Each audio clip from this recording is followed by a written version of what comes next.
con el tiempo se fueron reuniendo otros amigos de distintos lugares del país y también de Latinoamérica.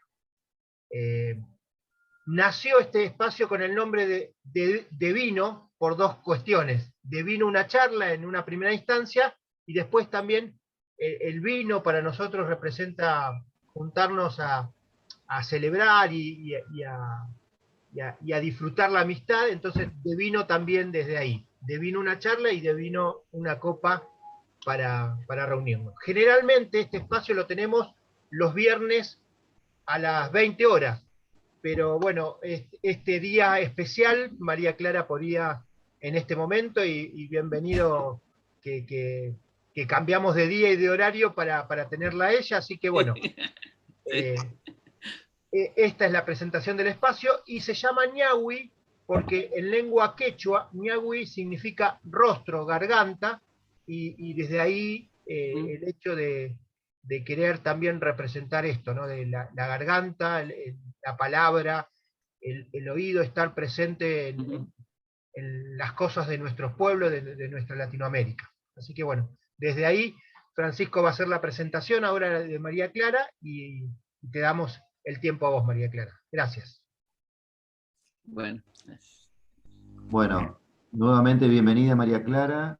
Vamos a leer un extracto de tu formación, de tu currículum, para que nos enteremos bien quién sos. María Clara Luchetti Bingemer nació en Brasil, no sé si en Río o dónde, María Clara. Río. Río. En el 75 se graduó como comunicadora social en la Pontificia Universidad Católica de Río de Janeiro, donde también completó un máster en teología. Obtuvo su doctorado en teología por la Pontificia Universidad Gregoriana en Roma. Es profesora asociada de la Pontificia Universidad Católica de Río, donde enseña teología fundamental y el Tratado sobre la Revelación de Dios. Es una de las más importantes teólogas de América Latina y una oradora frecuente en conferencias internacionales. Está considerada como una experta en la espiritualidad laical que emerge de las comunidades cristianas de base en la región latinoamericana. Es líder del movimiento laico de comunidades de vida cristiana, fundada por los jesuitas, y fue coordinadora regional de la Asociación Ecuménica Latinoamericana de Teólogos del Tercer Mundo desde el año 86 hasta el 92. Es miembro de la junta directiva de muchas revistas de teología, entre otras, la revista Eclesiástica Brasileira y Concilium. Entre el 2004 y 2008 formó parte de la junta directiva de la revista de la Academia Americana de Religión. Y entre sus publicaciones se encuentran Simone Weil, Una mística en los límites, Jesucristo, siervo de Dios y Mesías glorioso, Un rostro para Dios, Cuerpo de mujer y experiencia de Dios, Sentir y experimentar a Dios de un modo femenino, y es coautora del libro María, Madre de Dios y Madre del Pueblo. Bienvenida, y todo tuyo el tiempo y el espacio, María.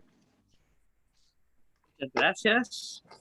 Muchas gracias por la invitación, por esa linda iniciativa, que me parece muy simpática. Vino y reflexión. Lamento no haber podido el viernes, pero los viernes para mí son complicados, ¿no? Con familia y nietos que a veces hay que guardarlos porque los hijos... en ese tiempo de pandemia es menos frecuente, pero siempre los viernes es un día complicado. Entonces, bueno, les agradezco mucho la flexibilidad de ponerlo en otro día. Bueno. Claudio me ha dicho que sería más o menos una exposición de 25, 30, una introducción, ¿no? De 25 a 30 minutos y después un diálogo, ¿no es eso? Sí, María Clara, ¿no? La idea, les comunico también a los que vienen por primera vez, y bienvenidos. Se trata de hacer una presentación de un tema que vos quieres, el tema que elegiste, unos 30 minutos, 35 minutos, y después abrimos un tiempo para preguntas, resonancias, respuestas que puedas dar, complementar la temática en base a esas resonancias y preguntas.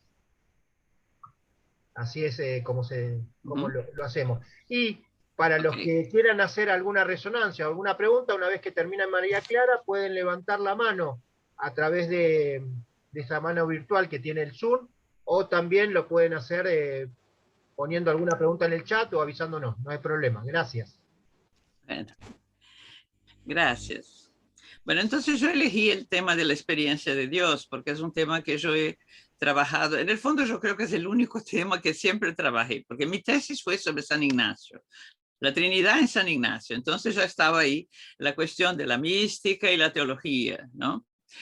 Porque me acuerdo que fue una discusión con mi orientador, con mi moderador de tesis, porque él decía que San Ignacio no es un teólogo. Entonces no se puede hacer una tesis en teología sobre los escritos de San Ignacio. Y yo argumentaba que sí, que me parecía que sí, que porque había mucha teología ahí adentro. Bueno, hasta que Hugo Ranner, un libro de Hugo Ranner lo convenció, porque Hugo Ranner defendía exactamente eso, ¿no? Que la peor cosa que ya pasó a la teología fue divorciarse de la espiritualidad y de la mística y convertirse en un discurso muchas veces frío, aburrido, rígido, ¿no? Y entonces perdieron las dos, perdieron ambas, la teología y la espiritualidad. La teología se quedó así enrijecida y la espiritualidad quedó aislada en el campo de las devociones, pero la espiritualidad es más que eso y realmente hay una teología que es inseparable de la experiencia de Dios, justamente, ¿no? Porque ¿qué es la teología? Es la inteligencia de la fe, pensar y hablar organizadamente sobre Dios. Esa es la definición de teología, ¿no? Pero ese pensar y hablar organizadamente sobre Dios tiene que ser un hablar y un pensar a partir de Dios mismo, porque si no puede ser sociología de la religión, que es muy loable, muy bien, está muy bien, pero no es teología, ¿no? La sociología de la religión analiza la experiencia religiosa de varios grupos, compara, es otra cosa, ¿no? La psicología de la religión, lo mismo. La teología tiene la pretensión de hablar de Dios a partir de la revelación del mismo Dios, ¿no? Y que esa revelación entonces llega al ser humano, que Karl Rahner dice que es un oyente de la palabra, ¿no? El ser humano escucha, contesta, responde, ¿no? En la experiencia de fe, y la teología entonces es un lenguaje segundo, un metalenguaje, ¿no? Que va entonces a organizar con el auxilio de una mediación hermenéutica como la filosofía o como la historia y las ciencias sociales, o ahora mucho por la literatura, el arte, y va a organizar entonces un discurso, ¿no? Ahora, hasta el Concilio Vaticano II, esa categoría de experiencia estaba medio bajo sospecha, ¿no? Porque la racionalidad se imponía por encima de todo y la experiencia era siempre acusada de falta o carencia de rigor y de método. Y la filosofía que vigoraba, que era prácticamente solamente la filosofía tomista, la Suma Teológica de Santo Tomás, ayudaba a mantener ese estado de sospecha, ¿no? Pero con el Concilio Vaticano II hubo un aterrizaje de la misma teología y la categoría de experiencia pasó a ser muy importante, yo diría mismo central para el quehacer teológico, porque primero hubo un giro copernicano en el método, la manera de hacer teología. Siempre la teología era algo que venía de arriba para abajo. En el Concilio Vaticano II empezó a ir de abajo para arriba, ¿no? Empezar en la antropología y en la historia. Entonces no hay dos historias, la historia cronológica y la historia de la salvación corriendo por arriba. No, hay una historia y esa es la historia de la salvación. Puede ser la historia de la perdición también, ¿no? Depende mucho de los parceros, de los aliados de Dios, de ser fieles o no. Pero la historia de la salvación o se da aquí o no se da en ninguna parte. Eso es la primera cosa. Y la segunda es la importancia, la centralidad de la antropología. La teología es algo muy cercano, muy casado con la antropología. En la misma escritura, si vamos a mirar bien, el ser humano hace teología, pero Dios hace antropología. Dios revela al ser humano quién es el hombre, la mujer, quién es llamado a ser. Si vamos a ver varios tipos de textos, de estilos, de géneros literarios de la Biblia, vamos a ver esto, ¿no? Dios que dice al ser humano quién es él y para qué fue creado y para qué existe, cuál es el sentido de su vida y todo eso, ¿no? Entonces el concilio trajo eso para el centro del discurso. También valoró, puso en valor mucho las llamadas realidades terrestres, ¿no? Eso en la Constitución Dogmática Gaudium et Spes está muy explícito, ¿no? La Iglesia quiere ser ¿qué? Perita en humanidad, ¿no? Quiere todo lo que es humano es lo que interesa a la Iglesia, ¿no? El corazón de la Iglesia late al ritmo de los dolores, las alegrías, las esperanzas de los hombres y mujeres de nuestro tiempo.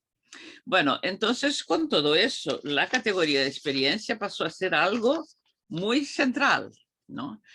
No tiene sentido hacer un discurso sobre Dios sin partir de la experiencia que se hace de ese Dios.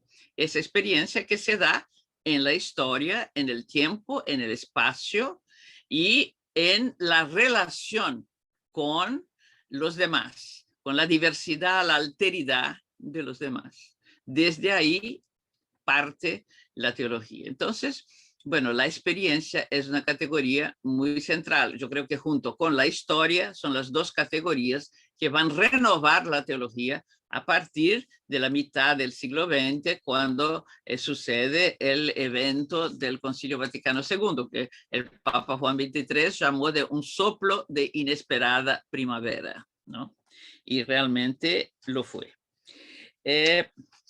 Entonces, los temores de que experiencia pudiera minusvalorar o hacer menos rigurosa el discurso con todo de racionalidad que tiene que tener el discurso de la teología, se fueron disipando a partir del Vaticano II, y la concepción es si los seres humanos, los destinatarios de la teología, son seres humanos concretos y no abstractos, con una historicidad determinada, entonces podemos preguntarnos legítimamente y válidamente al hablar de experiencia dónde y cómo experimentamos el misterio de Dios. ¿Cómo sabemos que estamos experimentando a Dios e interpretando correctamente esa experiencia? ¿Qué es aquello que en nuestra experiencia humana proporciona credibilidad a la experiencia que vivimos y al mensaje que recibimos y que aseguramos que está en la Biblia, que es el libro del pueblo de Dios? Este mensaje que podemos encontrar en la Escritura deriva, en primer lugar, de las experiencias de Dios que ha vivido el mismo pueblo de Dios. Los profetas, otros personajes de la historia de Israel revelada en la Biblia hebrea, tuvieron experiencias de escuchar a Dios, de sentir a Dios, de acercarse a Dios, de ver que Dios les daba una ley, hacía con ellos un proyecto. Es todo muy concreto, muy aterrizado en la historia. Ese es el salto de calidad que da el judeocristianismo, ¿no? En la historia de las religiones. Antes del judaísmo, las religiones primero eran todas politeístas, en su totalidad prácticamente, ¿no? Y las divinidades, los dioses, se identificaban con elementos de la naturaleza, elementos de la creación, ciclos de fertilidad.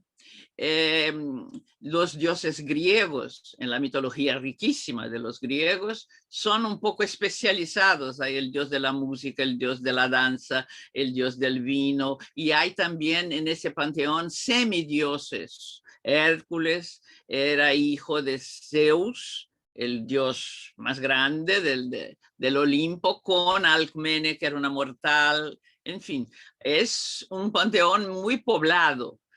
La experiencia de Israel se distingue, se diferencia de todas esas otras porque, primero, es un Dios personal que se identifica con las personas humanas. ¿Quién es Dios? ¿Cómo se presenta Él? Yo soy el Dios de tus padres, el Dios de tu padre, el Dios de Abraham, de Isaac y de Jacob. Soy el Dios de los hombres, de las personas humanas. Entonces, la antropología y la antropología es el interlocutor privilegiado de la divinidad y es a través de la humanidad que se llega al verdadero Dios. Después, ese Dios es totalmente trascendente. A pesar de acercarse a la humanidad, hablarle, hacer proyectos con ella, es totalmente trascendente en el sentido de que no se identifica con nada de lo que es creado, ¿no? No se identifica con los astros, con el sol, con la luna, como en la religión egipcia, por ejemplo, ¿no? O aún mismo en la religión griega y otras religiones de la antigüedad. No se identifica con los ciclos de fertilidad de la tierra, no tiene sexo, no copula con diosas o con mujeres para ser hijos, no. Es totalmente trascendente.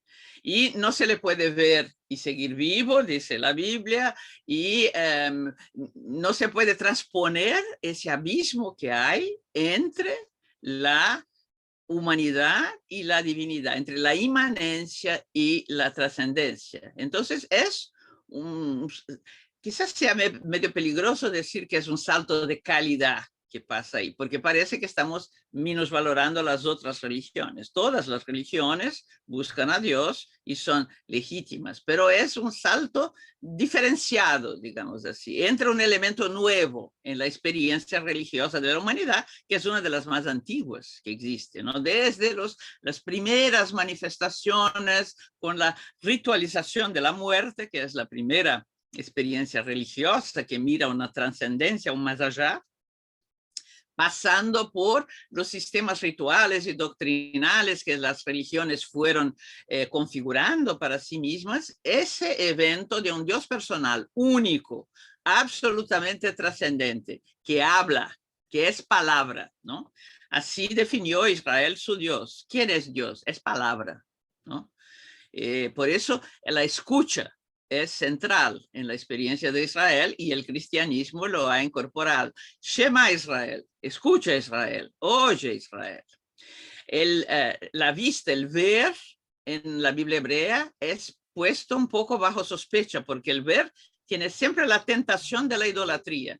Por eso toda renovación espiritual, toda la renovación religiosa pasa por la ida al desierto. ¿Qué es el desierto? Es el lugar de la fidelidad, sin rituales, sin nada que recree la vista, donde solo lo único que se puede hacer es escuchar, ¿no? Escuchar a Dios que habla y descubrirse a sí mismo como un oyente de la palabra. La expresión es de Karl Rahner, que escribió un texto memorable y seminal sobre el ser humano como oyente de la palabra, que es el texto clásico que siempre se estudia en teología fundamental, complicado como todo lo que Rahner escribe, pero yo doy a mis alumnos, del primer año yo doy para leer esto, porque me parece que es algo que hay que digerir para que la teología pueda construirse sobre bases bien sólidas, ¿no? Entonces, eso es la experiencia, ¿no? La experiencia de que yo soy finito, mortal, humano, tengo los pies en la tierra, no pedí para nacer, pero la única certeza que tengo es que voy a morir. No quiero morir, pero voy a morir. Es la única certeza que tengo. Y entre esos dos puntos, el nacimiento no pedido y la muerte no querida, pero segura, tengo que dar un sentido a mi vida. Y me percibo a mí mismo como un ser en continua autotrascendencia, ¿no? Soy finito, pero deseo el infinito. Soy finito y mortal, pero la inmortalidad, la trascendencia, lo que no cabe en mis palabras, lo que no puedo expresar, lo que es mayor que yo, se da a mí, se revela a mí, levanta el velo del misterio. Entonces, la experiencia ahí en la tradición judío-cristiana es eso, es de una palabra que revela, que desvela un otro con O mayúsculo, ¿no? Un otro que levanta el velo, eso quiere decir la palabra revelación, levantar el velo, levanta el velo de su misterio y deja percibir algo de su identidad misteriosa, pero luego lo recubre de nuevo, se acerca y se aleja, se entrega y se protege. Es algo que el ser humano nunca puede completamente abarcar con sus fuerzas, con su inteligencia, con su razón, y que tiene que seguir buscando siempre. Ahí me parece que pueden ser ilustrativos yendo a la filosofía. Emmanuel Levinas, que es un gran filósofo judío, lituano, francés, que ha tenido mucha influencia sobre la teología latinoamericana, toda su filosofía sobre la ética como filosofía primera y la cuestión del rostro del otro, inspiró incluso el documento de Puebla, que tiene esa lista de rostros de los empobrecidos del continente, rostros de niños, rostros de ancianos, rostros de mujeres, rostros de indígenas, rostros de afrodescendientes, ¿no? Entonces, Emmanuel Levinas hacía un estudio comparativo entre el mito de Ulises y el mito de Abraham, ¿no? Entonces, Ulises sale de su casa en Ítaca para volver. Su mujer sigue haciendo un bordado que lo hace y lo deshace, esperando su vuelta. Abraham sale para no volver, ¿no? La experiencia abrahámica, que después va a configurar el judaísmo y también el cristianismo y tener gran influencia también sobre el islam, la experiencia abrahámica es teleológica, va para adelante sin saber a dónde va, sin saber cuál es su punto de llegada, pero sabiendo que alguien, ese mismo que le dijo, vete, está con él. Es la única promesa que hace Dios a Abraham. Sal de tu casa, de tu parentela, de tu familia, de la casa de tu padre y vete a la tierra que te voy a mostrar. Yo estaré contigo. Es lo único que es prometido. Le es prometido a Abraham una larga descendencia. Abraham no tenía ni un hijo, ya era viejo. La mujer de Abraham, las mujeres somos muy prácticas. Dio una carcajada cuando Abraham le dijo, vámonos, que Dios nos prometió una larga descendencia. Este viejo está completamente loco. Si ya estamos los dos pasados de edad, no tenemos ni un hijo, ¿no? Entonces Dios dijo, yo vi que Sara se ha reído. El año que viene volveré y ustedes tendrán un hijo. Entonces Isaac, que es el hijo de la promesa. Pero lo importante es eso, es ir hacia donde no se sabe, pero se sabe que el otro sabe. Es un poco eso. Yo no sé dónde voy, pero sé que este que me envía, este que me dice, sal de tus seguridades, sabe dónde me lleva. Y voy confiado en su palabra, voy confiado en su promesa, voy confiado en su fuerza, que yo no tengo esa fuerza, pero confío en que él la tiene. Esa entonces es la historia de Israel, de la experiencia de seguir una palabra que pide desarraigo de todo lo que se tiene y pide una fidelidad y una constancia, una confianza en ese otro, en esa alteridad de la cual yo no consigo vislumbrar totalmente el rostro, ¿no?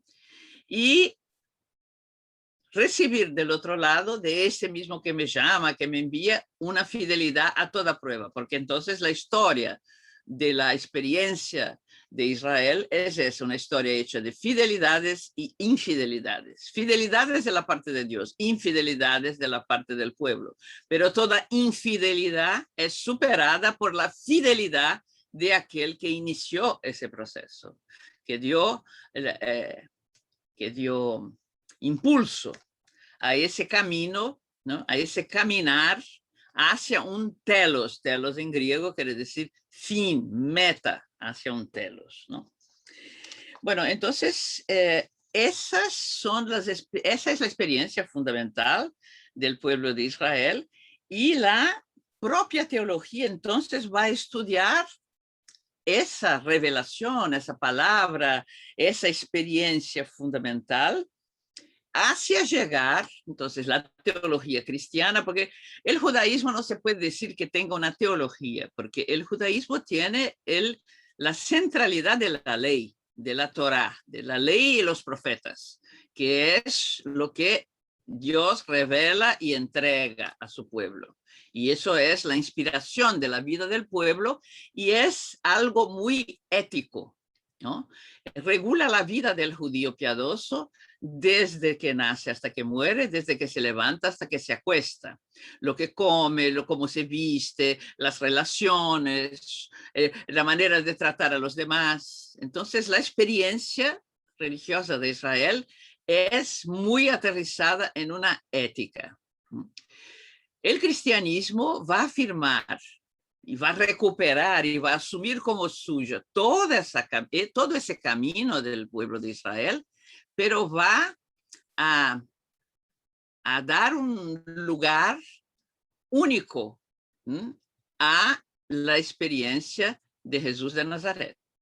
Entonces, ¿qué hay de nuevo y de irrepetible en Jesús de Nazaret? Que es un judío, hijo de judía, porque lo que da el linaje judío es la madre, ¿no?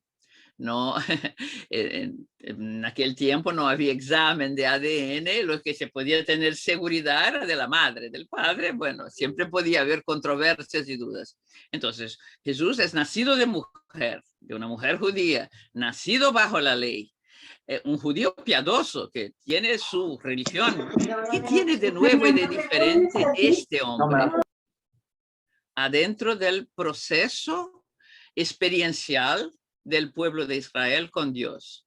Tiene de nuevo que Él es la palabra y el perfecto oyente. Él es la síntesis de esas dos cosas. Él es la palabra, el logos, ¿no? Él es el verbo, eso que sale de la boca de Dios y que crea el mundo y que libera el pueblo de Egipto y que conduce el pueblo por el desierto y que hace que Abraham salga de su casa para no volver. Esa palabra que cambia la vida humana, esa palabra se encarna. Eso es lo que dice el cristianismo. Y se encarna en este hombre, en este preciso hombre, el hijo de María, el conocido como el hijo del carpintero y reconocido por los testigos que con él convivieron como hijo de Dios. Hijo de Dios y Dios mismo. Después la teología va a afirmar 4 o 5 siglos después, en el Concilio de Calcedonia, la divinidad de Jesús, a quien llamamos el Cristo. Entonces, es en ese hombre, pero metido adentro de la historia, que comparte la fragilidad de la condición humana en todo, ¿no? En todo, porque es alguien que vive la experiencia humana, entonces, bueno, ya nace frágil, ya la niñez, tiene que aprender a hablar, es algo inaudito, ¿no? Para el judaísmo, que el verbo, ese que viene de Dios, tenga que aprender a hablar, pero aprendió a hablar, abba y ma, las palabras que dicen papá y mamá, ¿no? En hebreo. Todo eso, el verbo encarnado ha aprendido a ser humano, ¿no? Eso me decía mi profesor de Cristología, y me acuerdo que todos nosotros tomamos un susto cuando él dijo eso. Jesús aprendió a ser humano, pero es verdad, él dijo, es una experiencia que Dios nunca tuvo. Entonces, Dios en Jesús aprendió a ser humano, entró en la condición humana, asumió esa condición humana por adentro, ¿no? La palabra se hizo carne. Entonces, ¿somos una religión del libro? Sí, pero a diferencia de las otras dos, que son el judaísmo y el islamismo, el libro no es todo para nosotros. En el libro está consignada esa revelación que tiene su culminancia en una persona que es humana y divina, Jesús de Nazaret, encarnado, vivo, muerto y resucitado, en quien la primera comunidad ha reconocido y proclamado el Cristo de Dios. Bueno, entonces,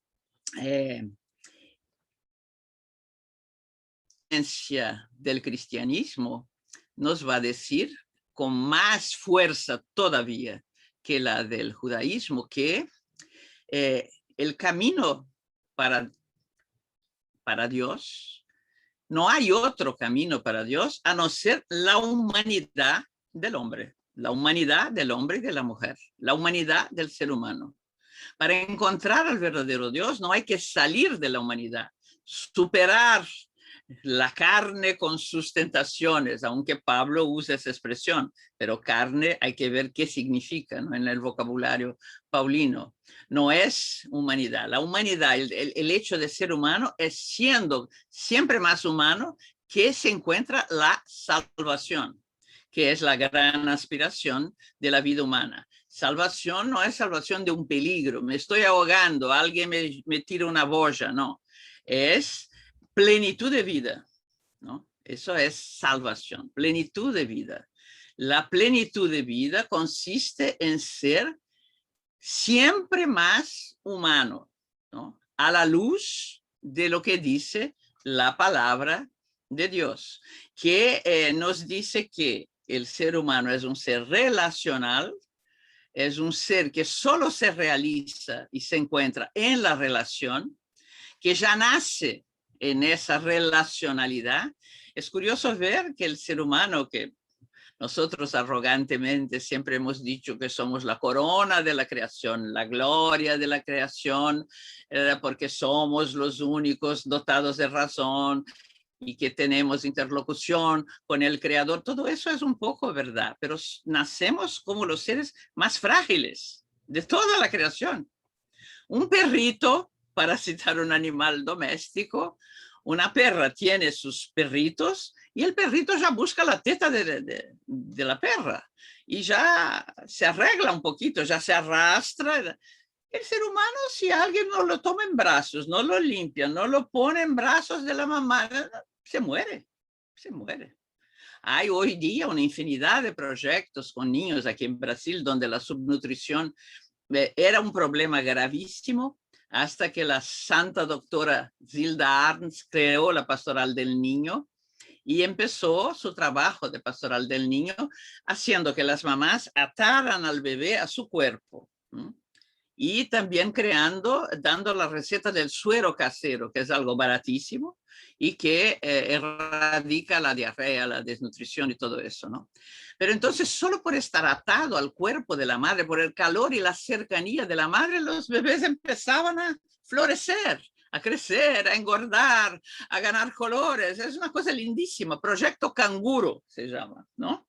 Porque el canguro carga el bebé canguro en la bolsita que tiene aquí, ¿no? Esas madres cuyos hijos estaban con dificultad de sacar adelante, sencillamente ponerlos atados al cuerpo de la madre ya era algo que los ayudaba y los impulsaba muchísimo a florecer y tener más plenitud de vida. Bueno, entonces el ser humano es esa fragilidad impresionante, ¿no? Pero es también ese misterio de razón, de finitud, pero también de apertura a la trascendencia, de dinamismo existencial sobrenatural, ¿no?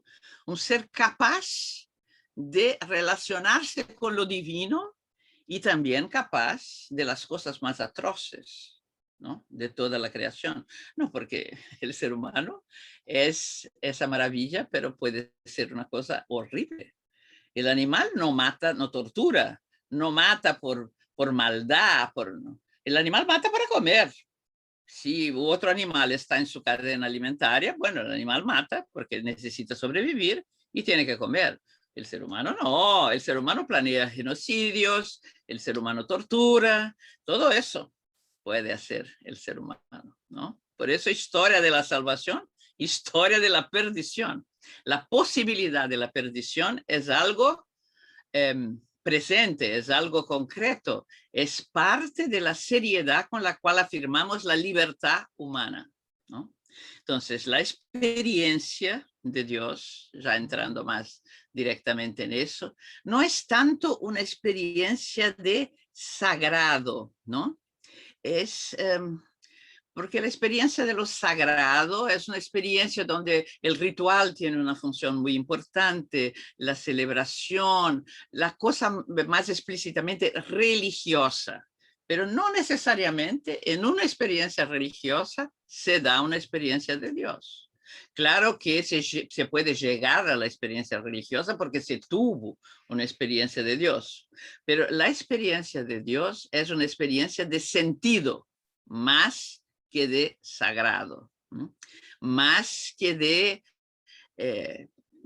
elementos religiosos. Es una experiencia de encontrar una realidad, algo que pasa a estructurar y configurar mi vida, ¿no? Eso es la experiencia de Dios. Tiene los elementos de extraordinarios, por ejemplo, que Rudolf Otto, el gran pensador alemán, describió, ¿no? La experiencia religiosa tiene algo de temor, ¿no? De miedo y de fascinación.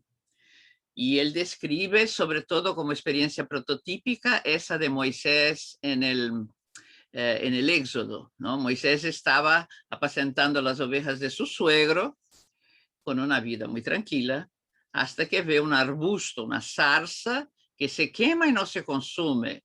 Y Moisés dice, eso no puede ser. Si se quema, tiene que convertirse en cenizas. ¿Cómo no se convierte? Y se acerca para ver de cerca y entonces escucha la voz de Dios desde adentro de la zarza y se arrodilla, se postra porque siente que ahí le habla el misterio, que es más grande que él. Temía mirar a Dios, pero lo que Dios le dice es sencillamente, Dios le habla no de sí mismo, pero de su pueblo. Yo escuché los clamores de mi pueblo. No soporto más sus sufrimientos. Entonces yo te envío, vete a liberarlos. Moisés intenta escapar de todas maneras, dice, yo soy tartamudo, no sé hablar. Lleva contigo tu hermano Aarón, él habla bien. Dile al faraón, no nada menos que al faraón, que libere mi pueblo. O sea, es la experiencia del tremendum, del fascinante, de lo que nos sobrepasa, pero también la experiencia de lo que existe de más cercano, que es la compasión, que es del corazón que vibra el sufrimiento del otro, que no soporta escuchar los clamores del pueblo de Israel que gime bajo la esclavitud de Egipto, ¿no? Esa es la experiencia de Dios, que dio un nuevo sentido a la vida de Moisés. Dejó de ser el yerno de un hombre que tenía muchas ovejas y que le garantizaba el futuro, un futuro tranquilo, para ser el liberador del pueblo. Se fue a Egipto, sacó el pueblo de Egipto, lo condujo por el desierto, el pueblo se alejaba de Dios, iba a los ídolos, y Dios se ponía muy enojado, y Moisés entonces argumentaba con Dios en favor del pueblo. Esa pasó a ser la vida de Moisés. Pasó a tener un nuevo sentido. Entonces, eso es la experiencia de Dios, ¿no? Es una experiencia que mueve los afectos, mueve, que haciendo sentir consolación y paz, todo eso, o a veces también desolación, angustia, pero lo más importante es que da un sentido a mi vida. O sea, yo soy creado, yo vengo de otro, soy un ser posterior. Todo no empezó conmigo. Empezó, bueno, antes de mí, mis padres, mis abuelos, todo eso es verdad. Pero antes, en los orígenes más lejanos que puedo mirar, hay una presencia, un alguien que me deseó, me pensó con amor. Yo salí de sus manos y sus manos me siguen sosteniendo. O sea, sentirse amado, sentirse querido, sentirse interpelado por otro, ser un interlocutor de un diálogo amoroso, es lo que es la experiencia de Dios, que permite seguir por la vida desmintiendo a los maestros de la sospecha. ¿Quiénes son los maestros de la sospecha? Es una terminología de Paul Ricoeur. Marx, Freud y Nietzsche. Marx dijo: cuando las necesidades del ser humano estén satisfechas, ya no habrá necesidad de religión. La religión es el suspiro de los oprimidos, es el opio del pueblo. A veces Marx tiene razón, ¿no? Muchas propuestas religiosas pueden ser panaceas, analgésicos y cosas que alienen a las personas, ¿no? Pero hoy día se ve que aún en sociedades abastadas, que han resuelto sus necesidades más básicas, la religión no ha muerto. Ha tomado quizás otro aspecto, otra configuración, pero el deseo de Dios, el deseo de la espiritualidad sigue ahí, ¿no? El otro maestro de la sospecha es Freud, ¿no? Y Freud nos dice que la religión es algo propio de la infancia de la humanidad. Cuando la humanidad salga de la infancia, consiga resolver su caso con la madre y consiga matar al padre que lo castra, que lo oprime, que lo ahoga, bueno, entonces ahí ya no habrá necesidad de la religión. Yo creo que también Freud está desmentido hoy día porque primero, los consultorios de los psicoanalistas de los hijos de Freud están llenos de personas que han dejado la confesión, que era gratuita y en la cual se recibía el perdón, y han ido a buscar los psicoanalistas pagando bastante para resolver sus traumas, las cosas que los angustian, las cosas que no consiguen contestar. Y esas personas que buscan los psicoanalistas también buscan una espiritualidad, no quizás una religión, ¿no? Eso yo veo muy claro, que hoy día las personas quizás no busquen tanto una religión institucionalizada, pero sí una espiritualidad, ¿no?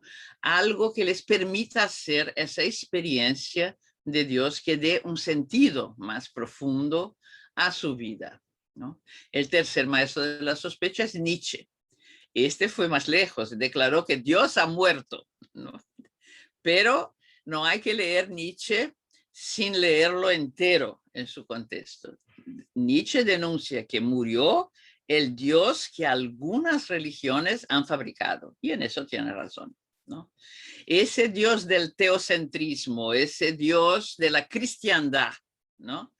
Que hizo del cristianismo un proyecto de poder, de hegemonía. Este Dios está muriendo lentamente, ¿no? El occidente ya no experimenta esa hegemonía del cristianismo histórico. Era lo que preocupaba mucho el Papa Benedicto XVI, el relativismo, el laicismo en Europa que fue la cuna, ¿no?, del cristianismo, ¿no?, como cultura y como religión. Entonces, esa hegemonía, y la pluralidad entra, ¿no? Entra en la vida de todos los días. Ya no hay más fronteras. Las fronteras se han reconfigurado. Después del 11 de septiembre ya no hay más nosotros y ellos. Ellos están aquí y nosotros estamos allá. Es decir, después que los dos aviones entraron en el centro del imperio occidental, en Nueva York, ya el Oriente Medio ya no es más tema de películas, con Mil y una noches, Odalí, es algo muy real, un espesor muy duro y que denuncia una serie de cosas, al mismo tiempo que agrede de una manera impensable antes todo lo que fue la construcción del occidente, de la hegemonía occidental, de los pueblos dichos civilizados, ¿no? Al lado de esto, bueno, lo que estamos viviendo ahora, la tierra invadió el mundo, la tierra fue chupada, sugada, maltratada, expoliada por un ser humano que arrogantemente se creía dueño de todo lo que era creado. Y ahora la tierra dio una respuesta no muy delicada, pero estamos todos de rodillas delante de un virus de 5 milímetros. La tierra invadió el mundo y ya no es posible ignorar lo que estamos haciendo con el planeta, que es nuestra casa común, como dice el Papa Francisco, y cómo vamos a llevar eso para que las generaciones futuras tengan un planeta para vivir, porque puede que no tengan, puede que nos ingeniemos y acabemos con todo eso. Entonces, tenemos, entre otras cosas, que aprender a convivir con otros seres vivos, que no son los humanos. Todos los seres vivos son habitantes de esa tierra, son habitantes del planeta. Y nosotros tenemos que aprender a convivir con ellos, no a destruirlos, no a usarlos sin escrúpulos como veníamos haciendo, ¿no? Entonces, me parece que la experiencia de Dios hoy se configura así, no más propiedad de una religión. Otra cosa es que nosotros la interpretemos y la hablemos y la digamos a partir de nuestra experiencia, de nuestra matriz religiosa, que es la cristiana, perfecto, ¿no? Pero la experiencia de Dios sobrepasa las fronteras institucionales del cristianismo histórico. Y eso es otra conquista del Concilio Vaticano II, ¿no? Desatrelar la salvación de la pertenencia institucional. Porque según esa visión tradicional, que no queremos ser anacrónicos ni condenar fulano, sutano y mengano, es como es San Francisco Javier, que es santo de mi mayor devoción, fue a Oriente y tenía que bautizar cuanto más bautizos mejor, porque así sacaba a las personas del infierno. Esa era la concepción. Mi abuela, que era una santa señora, salía corriendo cuando le decían que había nacido un niño en peligro de vida, porque había que bautizarlo corriendo, porque si no... Bueno. Entonces, pero hoy lo que el Concilio Vaticano II nos dice es que lo que salva es el amor. Y antes, mucho antes del Concilio Vaticano II, lo dice el Evangelio de Mateo en su capítulo 25. ¿Quiénes son los benditos del juez escatológico? Son los que dieron comida al hambriento, agua al sediento, vistieron el desnudo, visitaron el encarcelado. Esos se salvan, esos son benditos de mi Padre, porque haciendo eso al menor de todos, lo hicieron al propio Cristo, al propio Señor. Y los que no lo hicieron, lo mismo. No se habla de pertenencia religiosa, no se habla de pertenencia institucional, se habla la bendición final, la salvación va a los que practicaron la caridad, el amor, se acercaron al otro. En esa reciente encíclica Fratelli Tutti, el Papa Francisco dice muchas cosas muy importantes, me parece, y pone al centro de la encíclica, del documento, la parábola del buen samaritano. El contexto creo que es importante. Llegó un doctor de la ley, o sea, un intelectual religioso, un teólogo, mi colega. Llegó y preguntó a Jesús: Maestro, ¿qué tengo que hacer para ganar la vida eterna?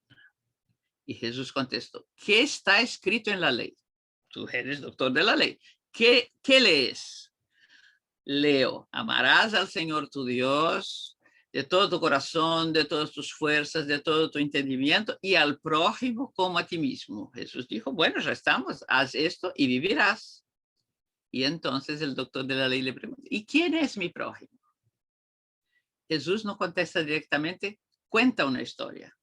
un hombre iba de Jerusalén a Jericó y fue agredido por asaltantes que lo golpearon, que lo dejaron medio muerto al borde del camino. Pasó un sacerdote, se fue. Pasó un levita, se fue.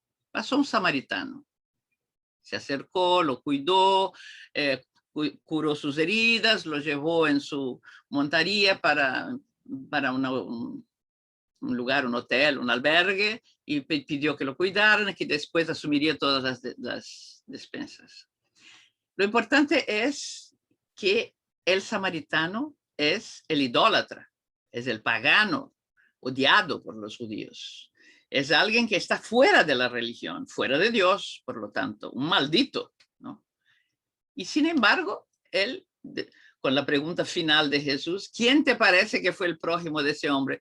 El doctor de la ley tiene que reconocer, fue el que se acercó a él y que se comportó como prójimo de él. Bueno, vete y haz lo mismo.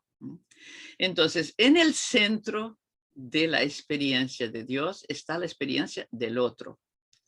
Eso es inseparable, ¿no? Sobre todo del otro vulnerable, que está herido al borde del camino. Dice el Papa en la encíclica.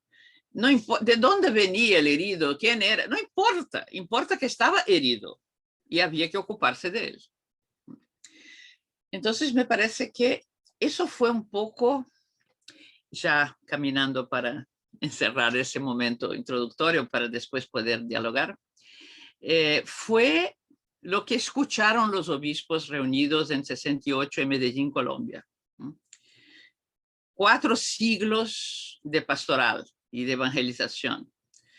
El continente más cristiano del mundo era América Latina. Y sin embargo, una realidad tan desfigurada, tan oprimida, tan dividida, tan con diferencias gritantes sociales, económicas, políticas. La iglesia había hecho excelentes hospitales, buenísimos colegios, pensando formar los liderazgos que iban a administrar la sociedad con los criterios del evangelio. Fracasamos. Hay que ir a los márgenes, invertir las prioridades, ¿no? Empezar por los más pobres. Y es curioso porque el Papa dice exactamente eso al final de la Fratelli Tutti. Para construir una fraternidad universal hay que empezar de abajo. Si no se empieza de abajo, alguien queda fuera. Si se empieza de abajo, sí, se tiene la seguridad de que se abarcan todos. Porque hubo muchos problemas cuando se habló de la opción por los pobres. Porque no puede ser excluirlos, y no, nadie está excluyendo a nadie. Pero estamos incluyendo en primer lugar todos aquellos que fueron excluidos durante tanto tiempo, que fueron considerados menos humanos que el prototipo de lo humano, que era el hombre blanco, europeo, racional. Los indígenas, los pueblos originarios están fuera de esa clasificación. Los afrodescendientes están fuera. Las mujeres están por los márgenes un poco, pero en fin, como subciudadanas, ¿no? Entonces hay que rescatar todo eso, ¿no? Eso es, me parece, lo que nos dice la cuestión de la experiencia de Dios hoy. Es una experiencia espiritual, sí, de un Dios trascendente, sí, pero inseparable de una experiencia del otro, que mueve hacia una conciencia ética y una praxis transformadora. Esos 3 elementos se conjugan cuando se habla de experiencia de Dios. Es una experiencia espiritual, sin duda, ¿no? Que nos muestra que somos finitos, pero hechos para lo infinito, hechos para la comunión con lo trascendente, pero esa comunión con el Dios verdadero, con lo trascendente, no se dará sin la práctica de la justicia hacia el pobre, el huérfano, la viuda, el extranjero. Hoy día podemos agregar muchas categorías, los drogadictos, los migrantes, en fin, todos esos vulnerables que poblan nuestra sociedad. La pandemia, aquí en Brasil por lo menos, no sé en sus países, pero aquí abrió de par en par, delató fuertemente la obscenidad de la injusticia social que reina aquí en nuestras tierras, ¿no? La situación de calamidad, la vulnerabilidad de los que ya eran vulnerables, el impacto en la economía y con gente ahora pasando hambre directamente. Además de la amenaza de la enfermedad, de la crisis sanitaria, una crisis terrible, ¿no? Y entonces vemos que el desafío para nosotros, ¿no?, a partir de nuestra fe, que vivimos en ese mundo y muy especialmente en ese lugar, en ese continente donde estamos situados, es redescubrir las implicaciones de una verdadera experiencia de Dios. No es una experiencia de lo sagrado, sobre todo. Puede haber, pues, lo sagrado es importante, lo religioso, todo eso es importante, pero lo principal es una experiencia de sentido, dar un nuevo sentido a la vida, y ese dar un nuevo sentido a la propia vida significa dar un nuevo sentido, ayudar a que los demás descubran también un nuevo sentido a sus vidas. La experiencia de Dios es la experiencia de una palabra que revela el sentido de la vida. Bueno, muchas gracias. Me detengo aquí. Muchísimas gracias, María Clara. Nos diste un pantallazo por la antropología judeocristiana, teología, filosofía y implementado ahora. Bueno, este es un tiempito ahora, se abre un tiempo de resonancias, de preguntas, aquellos que quieran hacer, que tengan algún cuestionamiento, alguna crítica o alguna simple pregunta, María Clara, levantando la mano o abriendo el micrófono, y esperamos. Vamos, ¿quién se atreve?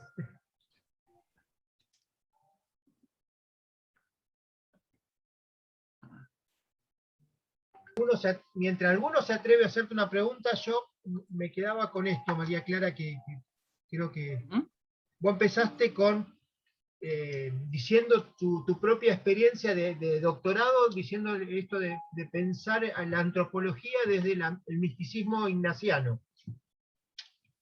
Y yo pensaba esta pregunta, ¿no? En el tiempo, y teniendo en cuenta ese pantallazo de la experiencia del pueblo de Israel, del pueblo cristiano que nos hacías, teniendo en cuenta esa experiencia mística de Ignacio, ¿cómo la encarnamos en nuestros pueblos cristianos de América Latina, con esa realidad que contabas en tus palabras finales, hoy en el siglo XXI? ¿Cómo la llevamos adelante?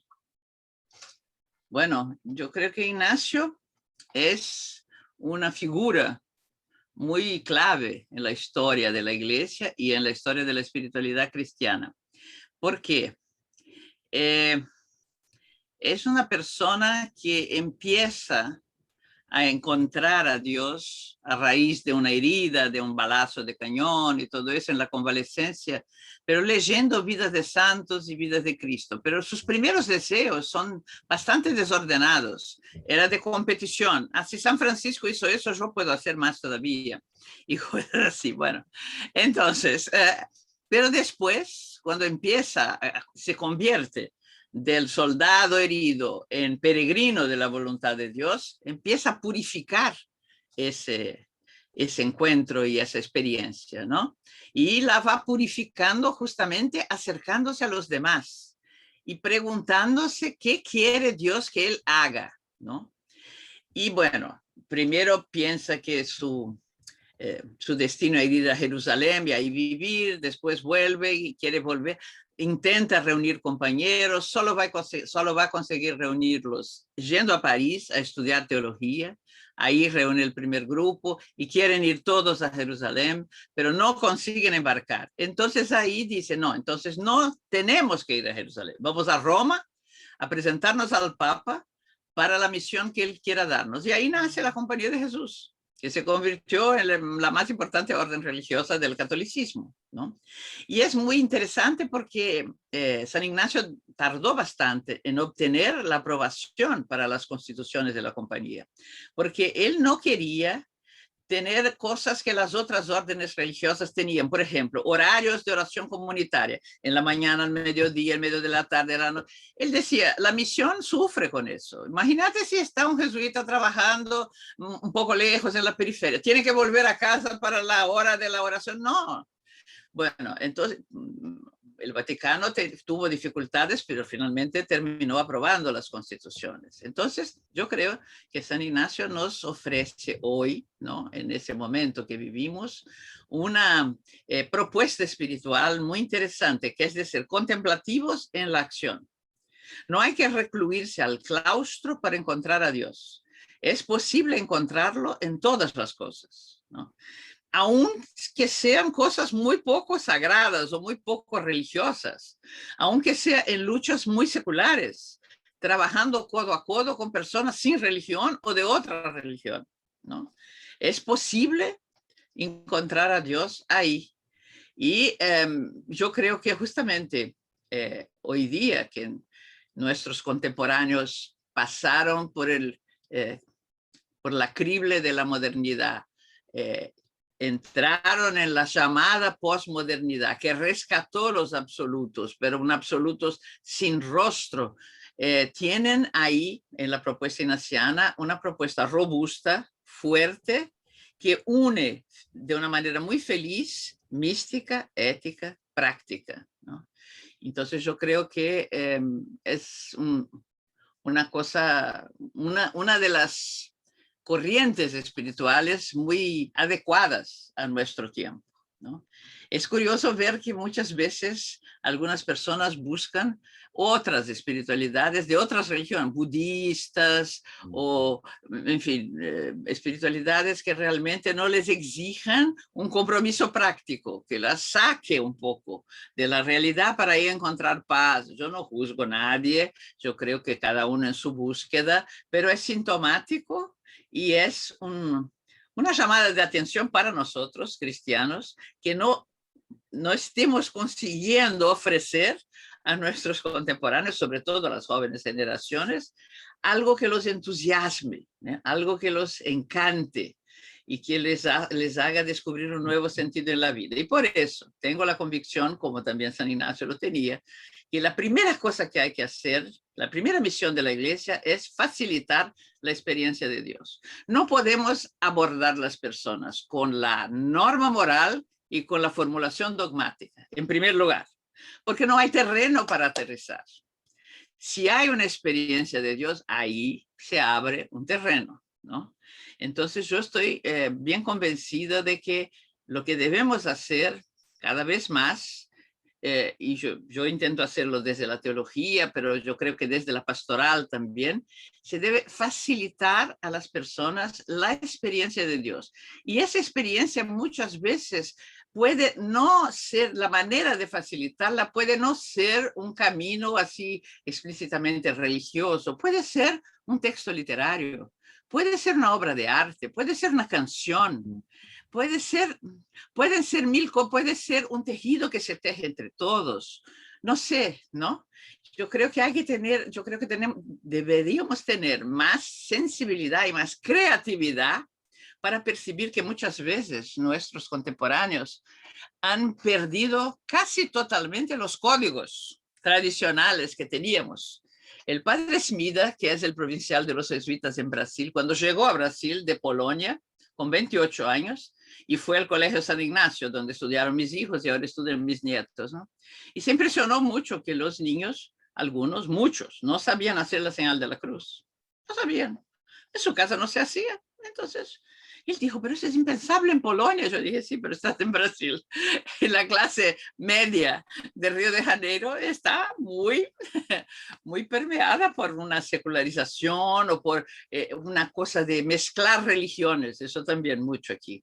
De hacer su propia receta, como en un supermercado. Se toma un elemento de una con un elemento de otra, con un elemento de otra, y se hace una ensalada. Una cosa que, bueno, eso es común hoy día, ¿no? gente que, en fin, que es católica y tal, fue bautizada, confirmada, pero va a tomar el Yorei, Reiki, y no sé más qué, y la cosa esotérica. Y sí, hoy día hay una pluralidad de ofertas y que la gente muchas veces lo toma en la ansiedad de encontrar algo, ¿no? Entonces ahí hay que tener un poco de sensibilidad. Si vamos con la catequesis muy tradicional, no sé si conseguiremos la comunicación. Quizás haya que ir por otro camino, con otra propuesta, utilizando otros elementos, ¿no? Siempre para conseguir el fin que se pretende, evidentemente, pero los medios quizás tengan que variar. Bueno, y está toda la inmensa red digital que se abrió también hoy día, ¿no? Para bien y para mal. Los medios digitales cada vez más tienen que ser utilizados. Para los jóvenes es fundamental eso, ¿no? Comunicarse a través de esos medios, ¿no? Saber comunicarse, saber, porque están torpedeados por una masa de contenidos, ¿no? Saber hacer camino en medio de esa masa de contenidos también es otro desafío grande, ¿no? Me parece. Buenísimo, gracias María Clara. Bueno, primera pregunta que tenemos acá marcada, Claudio Ramírez, después sigue Pablo Rodríguez, y si alguien más quiere, bueno, avisa con la manito, escribe, bueno Marisol, después te habilitamos a vos. Nos están quedando más o menos 15 minutos para terminar con todo. Claudio. Bueno, primeramente agradecer, María Clara, muchas gracias por este tiempo y por lo que has compartido con nosotros. Me queda la idea esta justamente con la cual se abre la experiencia de Dios, que es la experiencia bíblica del oyente, ¿no? Y recordaba acá en la memoria nuestra argentina el Monseñor Angelelli, que decía, con un oído en el Evangelio y otro en el pueblo, ¿no? Que justamente creo que esta frase resume un poquito lo que hemos escuchado de la experiencia de Dios, ¿no? Y acá va un poquito mi pregunta. Esta actitud de estar oyendo, digamos, a Dios sin dejar de oír al pueblo, ¿cómo nosotros podemos, en este caso, no decaer, digamos, o no oír, digamos, mal al pueblo? A eso es lo que me refiero, ¿no? O sea, creyendo oír bien a Dios y por ahí terminamos oyendo mal al pueblo. No sé si se entiende la pregunta. Sí, me parece que te entiendo, ¿no? Yo creo que, como dice Monseñor Angelelli, hay que estar con un oído en Dios y otro en el pueblo. En el fondo, escuchando al pueblo, se termina por escuchar a Dios, porque el Espíritu Santo es el que está hablando en el pueblo, es el que está haciendo emerger los deseos, las reivindicaciones, los sufrimientos del pueblo. Entonces, escuchando honestamente, abiertamente, con un corazón abierto realmente al pueblo, se termina por ver qué está Dios diciendo a través del pueblo. Yo creo que eso fue la experiencia de Angelelli, fue la experiencia de Monseñor Romero, ¿no? Del santo Monseñor Romero. Monseñor Romero era un obispo bastante tradicional y tranquilo. Lo pusieron en la sede de San Salvador porque no iba a crear problemas, y creó muchos, porque se empezó a oír el pueblo, que fue lo que pasó, y empezó a ver el sufrimiento del pueblo, y empezó a ver cómo asesinaban el pueblo, hasta que cuando el padre Rutilio Grande cayó muerto a su lado, dijo, no, eso no puede continuar, tengo que hacer algo, ¿no? Como pastor, tengo que asumir ese dolor y tengo que denunciarlo y tengo que hacer lo mío. Bueno, y de ahí el resto es historia, ¿no? Entonces, oír mal al pueblo es llevarle ya una cosa previamente fabricada, me parece, ¿no? Nuestra relación con el pueblo tiene que, de alguna manera, partir de ellos, ¿no? Escucharlos a ellos. Y claro que nadie va en blanco, ¿no? Había una concepción en la primera generación, primera no, la siguiente de la primera, de la teología de la liberación, que no era necesario estudiar, no era necesario prepararse, bastaba estar con el pueblo. No, el pueblo no necesita agentes de pastoral incompetentes, ¿no? Necesita gente bien formada para atenderlo, evidentemente. Entonces no vamos en blanco, pero no vamos imponiendo ya lo que pensamos, las ideas geniales que tuvimos y todo eso, ¿no? Es importante escuchar, ser oyentes de la palabra, tener ese doble filo, ¿no? La palabra de Dios y la palabra del pueblo. Yo trabajé con los círculos bíblicos, con el método de Carlos Mesters, ¿no? Fue una experiencia maravillosa porque trabajábamos el evangelio del domingo siguiente. Eran personas muy sencillas de una favela aquí de Río, y yo iba a veces preocupada porque era un evangelio complicado a veces, que tenía demonios, no sé qué. Yo dije, ¿qué va a hacer? Nunca hubo ningún problema. El pueblo nadaba dentro de la palabra de Dios. Era una maravilla, ¿no? Yo aprendía muchísimo, era fantástico, ¿no? Entonces, es confiar en el pueblo, ¿no? El pueblo sabe decir las cosas, hay que escucharlas, ¿no? Hay que ponerse a la escucha. Me parece que es eso. Gracias, Pablo. María Clara. Gracias. Bueno, muy bien, gracias María Clara por la presentación. De alguna forma, lo que quería consultarte creo que ha sido medianamente respondido, ¿no? Sobre todo a partir de la primera consulta que hizo Enrique, pero con lo que terminaba cerrando, ¿no? De la importancia y de la relevancia de la espiritualidad ignaciana en el sentido de conjugar mística, ética y práctica. Yo me había quedado muy enganchado en la primera idea que comenzaste a compartir hoy, que fue la separación entre espiritualidad y teología, ¿no? Que marcó durante siglos la historia de la iglesia y demás. Y mi pregunta sería, ¿cómo ves esa realidad actualmente, ¿no? En general y quizás en la región? O sea, ¿hasta qué punto se han llegado a dar la mano la teología con la espiritualidad? ¿En qué espacios? ¿Qué autores? ¿Qué grupos están avanzando y realmente apoyándose mutuamente, ¿no? O sea, más que poniendo una encima de otra, sino realmente están que la espiritualidad atraviese la teología, que la teología atraviese la espiritualidad. Esa es la consulta. Entonces, yo creo que la teología latinoamericana trajo una contribución grande en eso, porque nosotros solo consumíamos teología europea hasta el Vaticano II y Medellín, ¿no?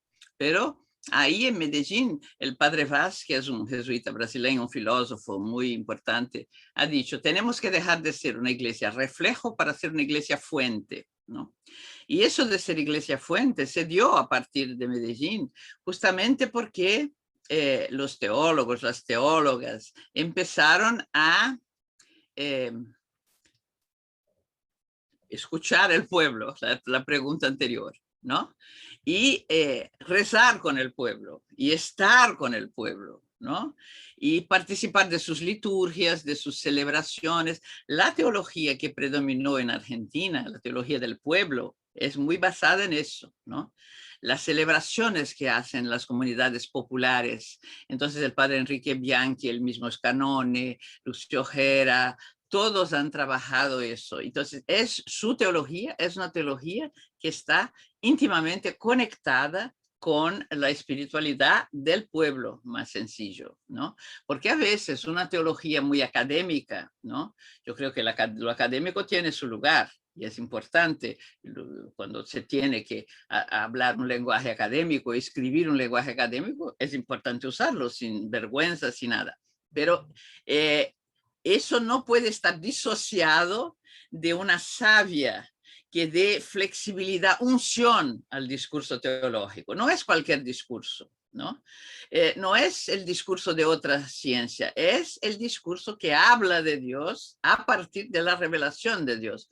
Entonces, el primer lenguaje es el lenguaje de la revelación. El segundo es el lenguaje creyente, el de la fe, que se expresa. Y el tercero es el de la teología, que tiene que estar muy adherido a los dos anteriores, ¿no? So pena de construir un discurso que puede ser muy riguroso, pero que no es teológico, no parte de Dios mismo, ¿no? Entonces yo creo que la teología latinoamericana tuvo un papel importante. Entonces cité el ejemplo argentino, podría citar también John Sobrino, el gran teólogo vasco salvadoreño, ¿no? Que dice que tenemos que parar de hacer una teología de textos y hacer una teología de testigos, ¿no? A mí me impactó mucho la primera vez que escuché de su boca esa frase, porque me parece muy pertinente y muy verdadera, ¿no? El cristianismo es una fe basada en testimonios. ¿Quién estaba ahí? Creemos lo que dijeron los testigos. Y así se formó la cadena, ¿no? Y así es hasta hoy. El Papa Pablo VI mismo ha dicho en el documento Evangelii Nunciandi, que es uno de los más luminosos, me parece, documentos más actuales. El hombre de hoy, el hombre moderno, no escucha a los maestros, escucha a los testigos. Y si escucha a los maestros, es porque son testigos. Entonces, Don Helder Câmara, por ejemplo, el gran obispo brasileño, ¿era un maestro? Sí, pero era un testigo antes que nada. Era creíble porque lo que decía lo vivía, ¿no? Lo vivía, resumaba ese evangelio que enseñaba. Así también Monseñor Romero, así también Angelelli, ¿no? Entonces, esa no disociación entre lo que se vive, lo que se enseña, lo que se vive y lo que se predica, yo creo que es fundamental hoy día, incluso para que la teología y el anuncio del evangelio, mucho más importante, tenga credibilidad. Si no, no tiene credibilidad. A mí siempre me deja un poco triste. Gandhi es una persona que yo admiro mucho, ¿no? Creo que fue una persona que marcó la humanidad de una manera. Y Gandhi decía que le gustaba mucho el cristianismo, el evangelio, todo eso, Jesucristo, pero los cristianos más o menos, porque no tenían coherencia entre lo que creían y lo que hacían, no tenían cara de salvados, no tenían, ¿no? Es triste que ese diagnóstico, ¿no? Venido de un hombre como Gandhi, ¿no? De una figura de esa magnitud. Entonces yo creo que eso es lo que es, y un hombre también muy místico, muy espiritual, y con todo, su espiritualidad fue lo que le impulsó y le hizo encontrar esa práctica de no violencia con la cual puso de rodillas al Imperio Británico. Es impresionante, ¿no? Pero lo puso de rodillas a Churchill y al Imperio Británico, ¿no? Entonces es creer más en los medios débiles, que son los medios cristianos, creer en la fuerza del espíritu que pasa a través de eso, ¿no? Creer en la flor sin defensa que embellece la oscuridad, todo eso, ¿no? No sé si te he contestado. Muchas gracias. Gracias. Marisol. Hola, bueno, gracias por la invitación, por la propuesta. Qué alegría, María Clara, escucharte. Me encanta tu vitalidad. Y bueno, dos enamoradas de nuestra espiritualidad ignaciana, pero te escuchaba y seguía agradeciendo, ¿no? Esta espiritualidad que nos invita a hacer experiencia de Dios. Y me surgía como esta emoción que viene de experiencias de compartir con otros carismas dentro de la iglesia, donde muchas veces me he encontrado con que no se trasciende y se llega a un encuentro con Dios, sino que se queda con el fundador, ¿no? Y bueno, han sido por ahí algunas desolaciones, tristezas que me he encontrado en este caminar, y me gustaría ver si me podés iluminar con algo, tu experiencia, bueno, cuál es tu mirada respecto a esto también, ¿no? ¿Tú eres religiosa, Marisol?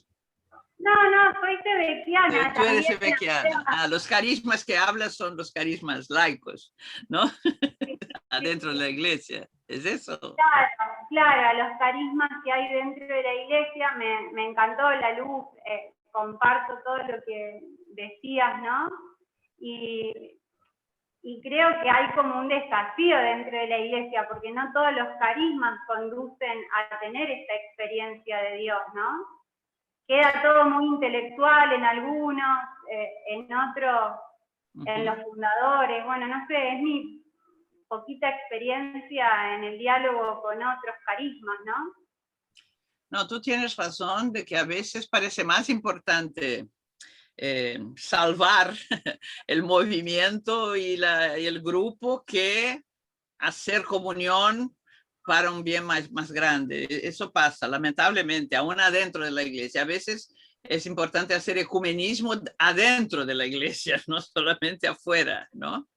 En fin, aquí en Brasil pasó mucho, sobre todo porque la teología de la liberación en Brasil ganó muchos adeptos, fue muy importante numéricamente. Y por otro lado, la renovación carismática también, aún hoy es el movimiento laico católico más grande, ¿no?, de la iglesia brasileña.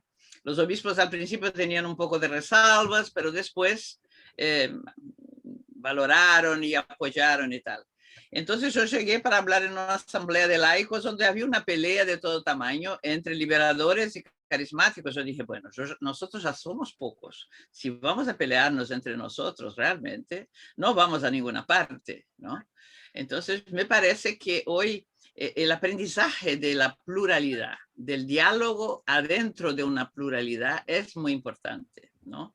Porque corremos el riesgo de cerrarnos en nuestra propuesta, en nuestra identidad, en lo que nos parece más importante y no escuchar lo que el otro tiene para traer, para contribuir. Y entonces me parece eso. Otra cosa es que aquí los movimientos, algunos por lo menos, movimientos eclesiales, están así, estuvieron más bien, hoy día ya no tanto, bajo la vigilancia de la Conferencia Episcopal, porque se les acusaba de convertirse en pequeñas eclesiolas, pequeñas iglesias, ¿no? Que todo era en función del movimiento, la formación de los miembros, todo empezaba y terminaba adentro del movimiento y no se integraban en la pastoral, en la iglesia local, ¿no? Entonces los movimientos, los carismas son dados por el Espíritu para el crecimiento de la iglesia y del reino, evidentemente, al servicio del cual la iglesia está. No son para en un movimiento autofágico, comernos a nosotros mismos y alimentarnos de nosotros mismos y no salir de nuestro grupito, ¿no?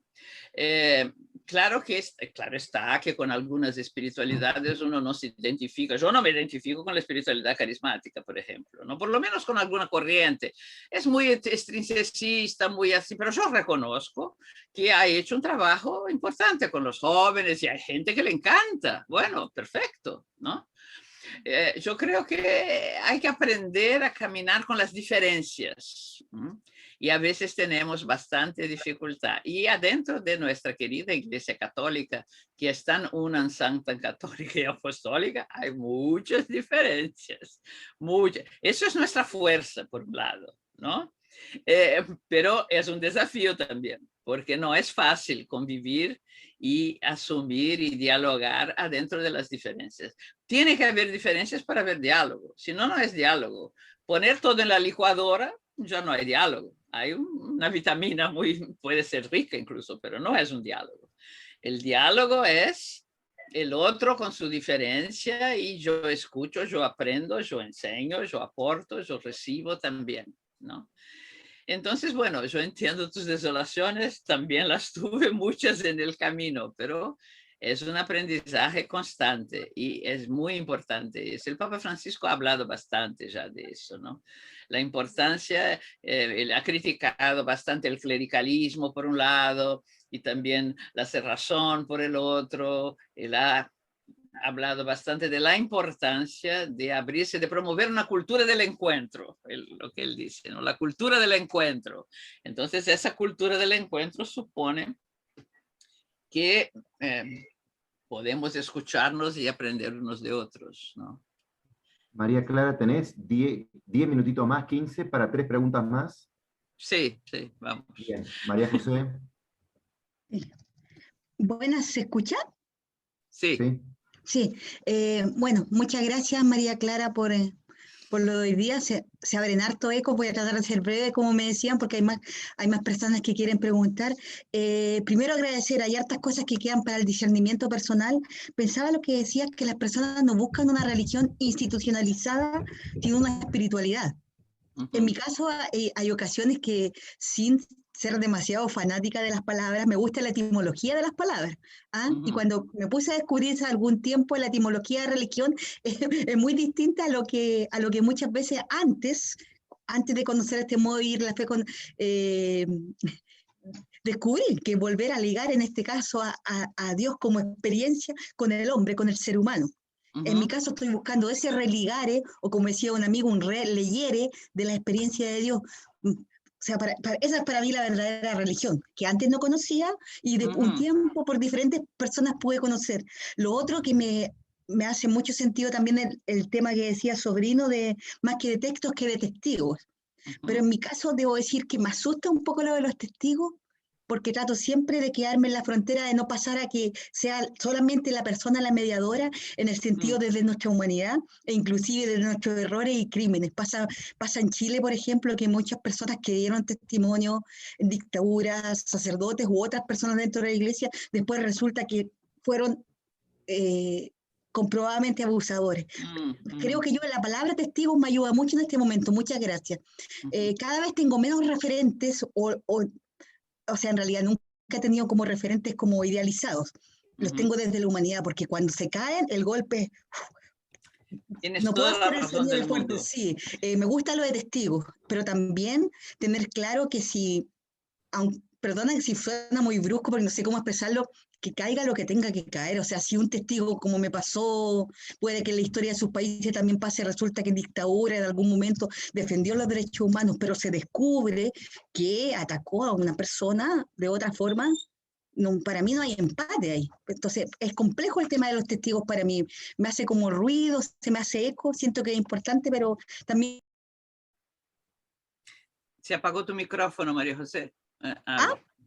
No, en los últimos minutos se apagó tu micrófono. Y ahora volviste.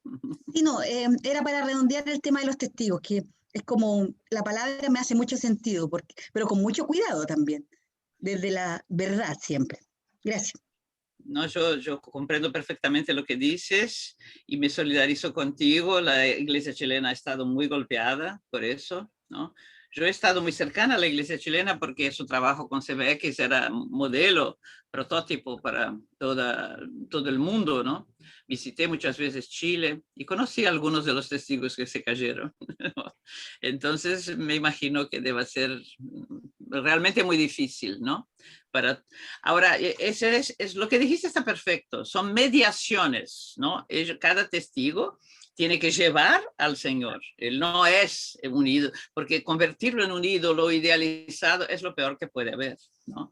Y yo creo que por lo menos esa lección se saca de episodios tan horriblemente tristes como esos que ha vivido la iglesia chilena y la iglesia en muchas partes del mundo, ¿no? Claro. Bueno, hay una pregunta de Javier que no tiene micrófono habilitado, que consulta a María Clara: ¿cómo ves que los futuros sacerdotes sean formados al servicio de la promoción de los laicos? ¿Cómo lo pensás a eso? ¿Qué opinión tenés? Bueno, yo creo que la primera cosa es insertar en el proceso de formación a laicos, ¿no? Yo creo que un seminario donde solo conviven seminaristas y curas no es un ambiente completamente sano. No es bueno para formar sacerdotes para hoy. No es. Entonces, bueno, mujeres tienen que entrar en la cosa, tienen que tener profesoras mujeres, tienen que tener convivencias y grupos mezclados, porque la humanidad es hecha de hombres y mujeres, ¿no? ¿Qué podemos hacer? Así lo hizo el Creador. Entonces, bueno, ¿no? Y también los laicos tienen que estar presentes con una apertura con tal que pueda haber críticas de parte a parte, evidentemente, pero en general, hasta poco tiempo, era el cura que juzgaba y criticaba a los laicos. No, ahora es importante hacer un camino de doble mano, ¿no?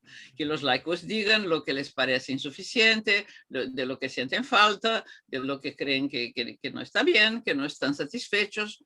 Yo creo que una formación de curas que sean realmente sacerdotes al servicio de sus comunidades, como lo piensa el Evangelio, como lo quiere el Nuevo Testamento. Yo creo que tiene que ser así, ¿no? Y no, el Papa Francisco ha hablado mucho contra el clericalismo, ¿no? Pero lamentablemente, bueno, en mi país es muy fuerte todavía, dicen que es herencia de los portugueses, pero yo creo que por todas partes la propia iglesia es todavía muy clerical, ¿no? Y entonces ha empezado a mejorar después del Vaticano II, pero falta mucho. Y la crisis de cuando se destapó lo de los abusos quedó clarísimo, ¿no? Es decir, personas que usaban el estado sacerdotal para dominar de una manera repulsiva a otros vulnerables, menores, indefensos. Es una cosa. Yo, gracias a Dios, nunca pasó nada a un nieto mío, pues yo creo que, no sé qué reacción tendría. Es una cosa así tan indignante, tan horrible, ¿no? Claro, se supone que las personas deben ser un poco enfermas, ¿no? Pero hay que ver qué sistema formativo es ese, que forma personas enfermas, ¿no? Y que conserva a esas personas enfermas, las promueve y las ensalza muchas veces. Otras personas son buenísimas, pero yo creo que hay por ahí algo que tiene que ser sanado muy en la raíz, ¿no? En la raíz. Esas comunidades formativas, tal como están estructuradas, no van bien. Eso es clarísimo. Tiene que haber una reforma importante adentro. Bien, última pregunta por hoy del obispo Gerardo. Ahí le damos pie y ya culminamos con el día de hoy. Gracias. Hoy estoy de cardenal porque me puse el poncho rojo. Gracias, Clara, gracias. Aquí se está dando un fenómeno en Argentina que creo que nosotros lo hemos heredado un poco de México y de Colombia, no sé cómo estará en tu país. Un fenómeno que llaman apologética. Pero en realidad para mí no tiene nada que ver con la apologética patrística, sino que es un ataque frontal a hermanos y hermanas de otras iglesias y, lo que es peor, a hermanos y hermanas de la propia iglesia, ridiculizando, burlándose de sus argumentos. Y el Papa Francisco el miércoles pasado justamente habló de eso en su catequesis. Les recomiendo a todos leer la catequesis del miércoles pasado, donde el Papa Francisco habla de la rigidez que tienen algunos discursos. Sí. ¿no? Sí. Pero bueno, esto es un fenómeno que se está dando mucho y hay sacerdotes que vienen del extranjero y recorren pueblitos y demás. Por supuesto que hay que pagarle el caché para hacer todo eso, ¿no? Pero se está dando este fenómeno acá y a mí me preocupa porque usan la Biblia de un modo muy literario, ¿no? Totalmente descontextualizado, las citas que hacen, y a eso le están llamando apologética. Y nuestra gente sencilla, claro, se queda enchufada con eso, porque ellos hablan con una seguridad impresionante. No sé si se dará en Brasil, por eso pregunto. Sí, hay eso y peor. Aquí hay unos grupos muy tradicionalistas que tienen un líder que es el padre, yo creo que puedo decir el nombre porque eso es público, todo el mundo lo conoce, el padre Paulo Ricardo, que corre los seminarios del país hablándoles cosas, barbaridades, que tienen que estar, su fidelidad tiene que ser al derecho canónico y nada más que eso, y que tiene que, imagínate, derecho canónico y no sé más qué, y de una cierta manera instigándolos a los muchachos contra el Papa Francisco, bueno. Y eso de la apologética también, ese padre dice, ustedes tienen lo que necesitan, el derecho canónico y el magisterio de la iglesia, y listo. Entonces es como si el magisterio de la iglesia fuera la fuente de toda teología. Por favor, la teología nace de la escritura y de la tradición de la iglesia, que tiene muchas instancias además del magisterio. Es una instancia, pero no la única, ¿no? Entonces, eso de la apologética me preocupa, primera vez que lo escucho, porque volvemos al Concilio de Trento. En el Concilio de Trento, cuando de la Reforma Protestante, sale del Concilio de Trento un catecismo y orientaciones para la formación de los presbíteros, todas basadas en la apologética. Apologética es que defensa del catolicismo para combatir el enemigo que en ese tiempo era la Reforma Protestante. Hoy día el enemigo debe ser el mismo Papa Francisco, debe ser el Concilio Vaticano II. Hay gente que no aceptó el concilio, no aceptó, sencillamente, ¿no? Aquí el obispo Lefebvre de Suiza, que creó un seminario para formar sacerdotes que celebraban con el rito de Pío V, ignorando la reforma litúrgica y no sé más qué. Bueno, el Papa Benedicto XVI fue instado a decirles, la puerta de la calle está aquí, si no aceptan el concilio no pueden quedarse en la iglesia. Pero el Papa Benedicto estaba así muy preocupado que había que actuar con misericordia. Francisco acaba de decir, el que no acepta el concilio ya se puso fuera de la iglesia, más claro imposible, ¿no? Entonces, bueno, la iglesia camina, la dinámica de la fe es dinámica, no es estática, ¿no? Entonces, todo intento de volver a una cosa estática, rígida, y volver a la apologética, que es un modo de pensar y de hacer teología y de hacer pastoral del siglo XVI, es algo que no tiene cabida en la iglesia hoy, ¿no? Tenemos esos grupos aquí, pero creo que están menos organizados que en Argentina, porque no tenemos esa categoría apologética, ¿no? Tenemos los neopentecostales a ultranza, ¿no? Entre los cuales está el presidente de la República, que tira una piedra para acá, otra para allá, va a ver el obispo católico, pero también se bautiza en la iglesia neopentecostal, en fin, hace un cacao total. Y tenemos esos grupos ultra tradicionalistas que son enemigos del Papa Francisco, combaten abiertamente al Papa Francisco y su estilo y la teología que hace, en fin, y todo lo que trae, ¿no? Nosotros tenemos una cátedra en el Departamento de Teología que se llama Cátedra Carlo Maria Martini. Y cuando todos los años la Conferencia Episcopal hace una campaña de la fraternidad para la Cuaresma con un tema, ¿no? En general son temas de la realidad y tal. Este año el tema fue el ecumenismo. Y justamente la campaña fue preparada desde el principio por una pastora protestante y un cura católico. Ellos redactaron el texto y tal. Bueno, fue un horror por parte de esos grupos. Nosotros hicimos uno de los eventos de la cátedra con la pastora y el cura para explicar cómo era la propuesta de la campaña. No conseguimos hacerla porque era virtual. Eran hackers que entraban y que decían improperios y que atacaban y que hacían derribarlo. Fue un ataque digital, una cosa impresionante, ¿no? Entonces, son cosas así muy tristes que pasan, ¿no? Pero yo creo que tenemos que seguir adelante con... Como se puede. Como se puede. Como se puede, Como totalmente. se puede. Bueno, Enrique. Hemos llegado al final. Te queremos agradecer de corazón, María Clara, por habernos donado tu sabiduría, tu tarde, por haber dado tu corazón en muchas de las cosas que nos estuviste diciendo hoy. Y queremos, porque esto continúa, queremos invitarlos este próximo viernes a las 20 horas.